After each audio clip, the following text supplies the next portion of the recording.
сабагыбызды андан ары улантабыз. Психология илими изилдеген объекттердин жана кубулуштардын олуттуу өзгөчөлүктөрү бар. Бул өзгөчөлүктөрдү түшүндүрүү оңой маселелердин бири эмес.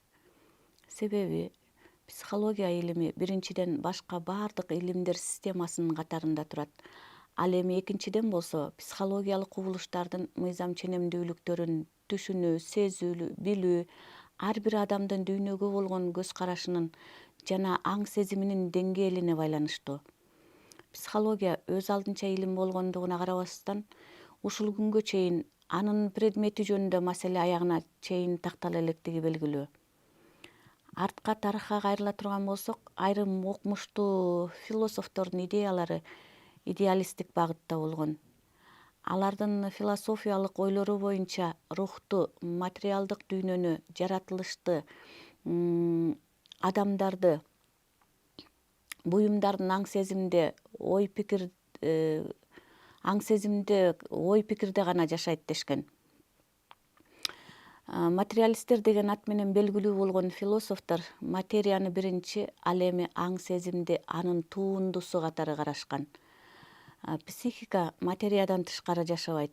Ал жогорку деңгээлде өнүккөн баш мээнин иш аракетинин гана натыйжасы деп эсептешкен. Ушундай жыйынтыкка механикалык, материалисттик агым менен күрөшүүнүн натыйжасында келишип, психикалык кубулуштардын өзгөчөлүктөрүн таанышып, механикалык кубулуш менен бириктирүүгө аракеттенишкен. Аң сезимдин касиеттерин жөнөкөйлөштүрүшүп, аракеттин жокко чыгарышып, аны машина механизмине салыштырышкан. Ушундай ар башкача, ар түрдүү карама каршы турган философиялык көз караштар психологиянын предметин түптөөгө негиз түзгөн. Ошентип психологиянын предметин түшүнүү коомдук өнүгүүнүн түрдүү деңгээлинде, андагы илимдин, техниканын өнүгүү эволюциясына жараша түрдүүчө чечмеленип, азыркы күнгө чейин көптөгөн окумуштуу психологдорду ынандырган бир бүтүм тыянак чыгарыла элек. Психология илиминин предметин тактап алуу, аны билүү, адамдардын коомго болгон көз карашын, жүрүш турушун, иш аракет ишмердүүлүгүн, чыгармачылык жөндөмдүүлүгүн, коомго тийгизген таасирин, коомдогу ордун аныктоого мүмкүндүк берет. Негизинен алганда психология илиминин предметин аныктоодо алгач байыркы доордо жашаган акылман ойчулдардын ой толгоолору, экинчи рационалдык, үчүнчү эмпирикалык, төртүнчү бихевиористтик жана бешинчиси болуп бүгүнкү күндөгү психологдордун илимий изилдөөлөрүнүн көз караштарына таандык агымдар белгилүү. Ар бир изилдөө агымдын өз дооруна таандык ой толгоо, илимий концепциялары, көз караштары мезгилден мезгилге тогошуп, өз кезегинде психологиянын өнүгүшүндөгү алдыга шилтенген кадамы болгон. Байыркы доордогу адамдар бири-бирине көз каранды болбогон эки кубулуштун бар экендигине көңүл бурушкан. Биринчиси зат түрүндө жашаган нерселер, андагы түрдүү заттар. Экинчиси зат түрүндө жашабаган, адамдардын өз алдынча элестетүүсү, ойлоосу, кабыл алуусу, ушундай зат түрүндө эмес кубулуштардын пайда болуусун ачык түшүндүрө алышкан эмес. Алар заттар сыяктуу эле объективдүү, аң сезимге көз карандысыз жашайт деп белгилешкен. Бул түшүнүккө жооп бериш үчүн жан, душа деген терминди ойлоп табышкан. Башкача айтканда, зат түрүндө жашабаган кубулуштардын пайда болушуна жан себепчи болот дешкен. Ушундай ой жүгүртүүлөрдүн негизинде психология деген терминдин пайда болгондугу белгилүү. Демек, психология деген термин грек тилинен которгондо псюхе жан, логос окуу, илим дегенди түшүндүргөн. Ошентип психология жан жөнүндө илим катары өз тарыхын баштаган. азыркы мезгилдеги көз караш менен караганда бул термин тарыхый мүнөзгө гана ээ болуп, илимий негизде жок эсе. Ал эми рационалдык психология, рационалдык көз карашта изилдөө жүргүзгөн психологдорду төмөндөгүдөй суроолор кызыктырган. Жан түбөлүктүүбү же түбөлүктүү эмеспи? Жан жаланган адамдарга тиешелүүбү же айвандарда да болобу? Адамдардын жашоо турмушунда жандын кандай мааниси бар? Мындай суроолорго алар эч кандай тажрыйба жүргүзбөстөн божомол ой жүгүртүүлөрдүн негизинде жооп берүүгө аракеттенишкен.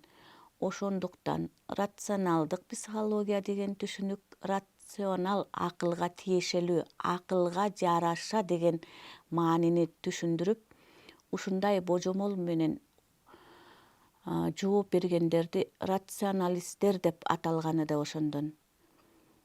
Мындай багыттагы ой пикири бөлүшкөн психологдордун айтуусу боюнча психология илиминин предмети болуп акыл эсептелген. Ушундай рационалисттик көз карашка алгачкылардан болуп өз пикирин кошкон Демокрит болгон. Демокрит жанды атомдордон турган өтө кыймылдуу материалдык затка теңеген жана ошол жан тышкы дүйнөдөн сезүүнү алып кыймылга келет деп түшүндүргөн. Демокриттин ой жүгүртүүсү материалисттик болгону менен түшүндүрмө көз карашы механикалык деңгээлден ашкан эмес. Жан тууралуу илимий ой пикирлердин жаралышына негиз салгандардын бири грек ойчулу Аристотель болгон.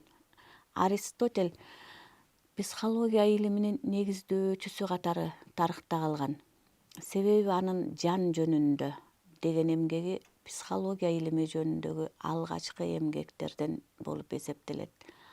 Аристотельдин жан тууралуу түшүнүгү Демокриттин оюнан айырмаланып, башкача элестеткен. Себеби Аристотель Демокриттин жанды зат катары караган көз карашына каршы болгон. Бирок материядан бөлгөн эмес, жан жашоо мүмкүнчүлүгүнө ээ болгон дененин табигый формасы катары белгиленген. Ошондой эле Аристотель психиканын илимий негизинде түзгөн бул ою башкача ойчулдардын пикиринен айырмаланган. Жан тууралуу өз пикирин тарыхта калтырган ойчулдардын дагы бири Платон болгон. Платондун ою боюнча жан баардык башка заттардан, кубулуштардан айырмаланган негизги мазмун деген. Жан адамдын денесинде жашаганы менен ага көз каранды эмес объект, өзгөчө объект катары эсептеп, ал түбөлүктүү, адам колу жетпеген, кудай келбеттүү, акылга сыйбагандык катары элестеткен. Ал эми дене болсо түбөлүктүү эмес, аны байкоого болот, бирок ал чирип жок болуп кетүүчү керексиз объект деген.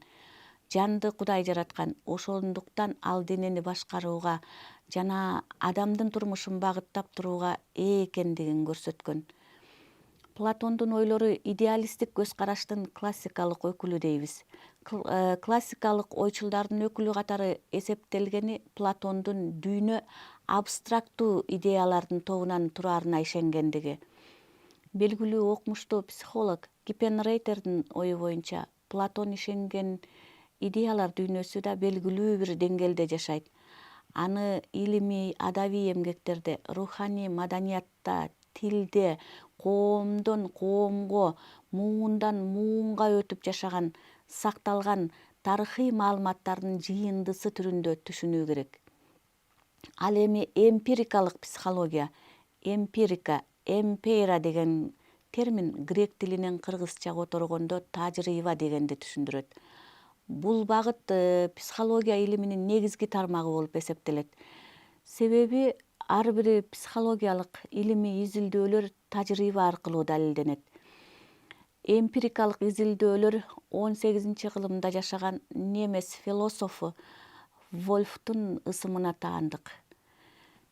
Эмпирикалык изилдөөлөр ар кандай кубулуштардын закон ченемдүүлүктөрүн аныктоо үчүн так методдорду, байкоолордун эң керектүү экендигин белгилешкен. Бул багыттагы ачылышка салымын кошкондордун бири философ, педагог Лок. Эмпирикалык көз караштагы философтордун өзгөчөлүгү болуп, алардын психологиянын объективдүү предмети болуп жан эмес, тажрыйбаны эсептегендигинде.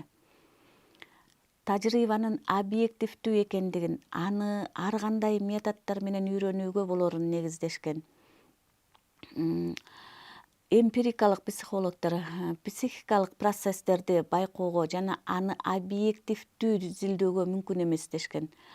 Алар психикалык кубулуштарды изилдөөнүн башкача методун, интроспекцияны, өзүн өзү изилдөөнү сунуш кылышкан.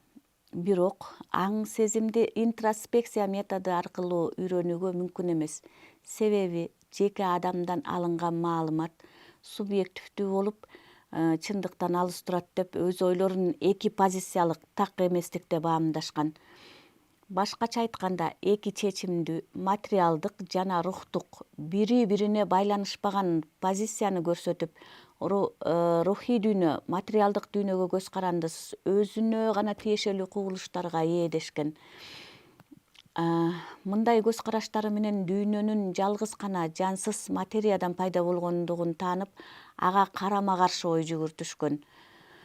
Алардын ою боюнча адамдын денеси материалдык процесстер психикалык кубулуштар менен өз ара таасир этүүсүндө жашай тургандыгын көрсөтүп, психика физиологиялык процесстерге таасир этүү абалында боло тургандыгын жакташкан. Ошентип ар кандай эмпирикалык аң сезимдин табиятын идеалисттик деңгээлде түшүнүшүп, рационалисттер бытиенин алгачкы негизин экиге бөлүшкөн. Материалдык кубулуштар бул мейкиндикте белгилүү орунду ээлеген объективдүү заттардан, аң сезимди кубулуштан.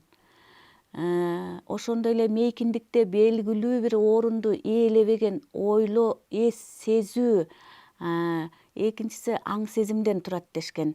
Ал эми бихевиористтик психология, бул психология илиминдеги жаңылануу, өзгөрүш 19-кылымдын жарымында орус окумуштуу физиологу Сеченовдун баш мээнин рефлекси деген эмгегине байланыштуу.